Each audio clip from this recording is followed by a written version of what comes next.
look where the firefighters look open at up that ventilation there. Look at, and they're right above. There's 3 firefighters in that cage. Can we zoom in? Look at the firefighters. Yeah, we're getting right down on top of it. 3 of them in that cage. You have 3 firefighters, and the challenge they have, they're probably analyzing, trying to decide. You know, I have no idea what they have to do exactly, but it's just amazing the challenge they have, and you can see the smoke just billowing up through there. And obviously they don't feel like they're in too much danger because they're just right there. Yeah, they have to coordinate with the people on the inside because we're seeing water coming up through the roof line, possibly from the backside there, looking as we see it come out. So they've got to work in tandem there as they work from the top down, and the guys on the inside working up.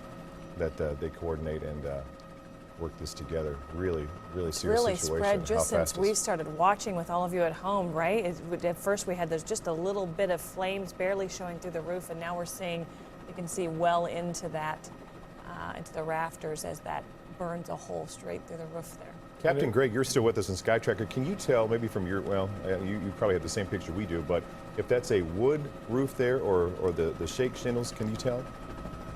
I don't think it's wood, Mark. I'm going to guess that's got to be a asphalt composition roof. One other point about this, there's probably a dozen. I'm going to ask Brenda to pull out just for a minute here. Probably a dozen different units here.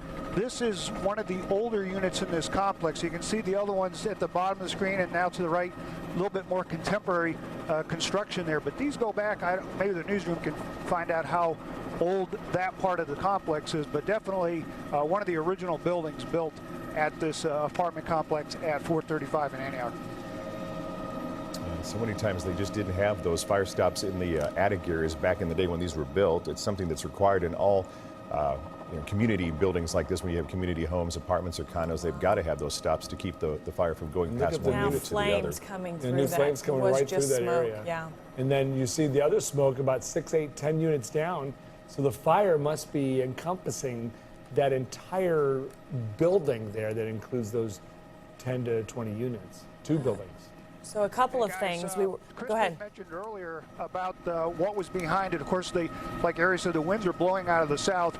Behind this is a golf course, so you see the tree line and then a golf course. So not too much of a problem as far as the wind blowing the embers, etc., from this fire. There is a neighborhood, of course, on the other side of the golf course, but one good thing about it is that there is apparently, at this point anyway, no other units that are threatened adjacent to this building, at least downwind from it. So one thing I want everybody at home to watch with us is, do you see the flame shooting out of that sort of square hole in the rooftop there, just right below where those firefighters are? About 5 minutes ago, that was just dark smoke like we're seeing in the next opening. And if we watch that, see those 2, that's what that flame area looked like about 5 minutes ago. So it makes you wonder, if we keep watching this, if we're going to start to see flames showing up where that yellowed smoke is, because that's what we were seeing before the flames burst through. I mean, that's what we're about to see. The obviously below those ventilations is definitely fire inside the apartment, and it's reaching the roof right now. So that whole building is in jeopardy, obviously. And the firefighters are doing their best to shoot the water into it. They're trying. That has really grown. And the other thing, we just got off the phone with someone in our newsroom who lives there, and he says there's all ages that live there, lots of families that live there. And so, again, we're hoping that the word we're getting that no injuries is the case. And we're also finding out that the fire started in a second-story apartment. And Tom Brown, if you can split the screen, just put up our wind graphics so you can show the scene here and show the wind graphics so you can see what the winds are. We'll work on that, but it is definitely spreading. Okay, one thing we can tell you too, if you see firefighters moving around, they're not leaving the scene. They're moving around to try to find a different vantage point. So if you do see a fire truck moving about, they're not pulling away. They're just moving around trying to get this attack going from every side possible to keep it from spreading and to contain it and get it out as quickly as possible. And 21 miles an hour, right about where that is. Right, so from Olathe at Overland Park, we have a 21 to 25 mile per hour wind gust. So now look at the flames starting to come out of those. The next unit over now. And the higher you are above that roof, the wind might be 30 miles per hour. So that flame will be blowing, but right now it's just blowing into air. But as Captain Greg Borden said, that the embers from, there's a collapse of the roof right there.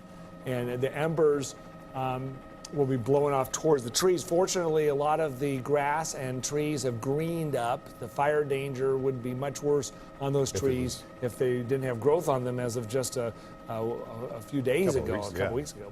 But it's definitely a fire that's not contained yet.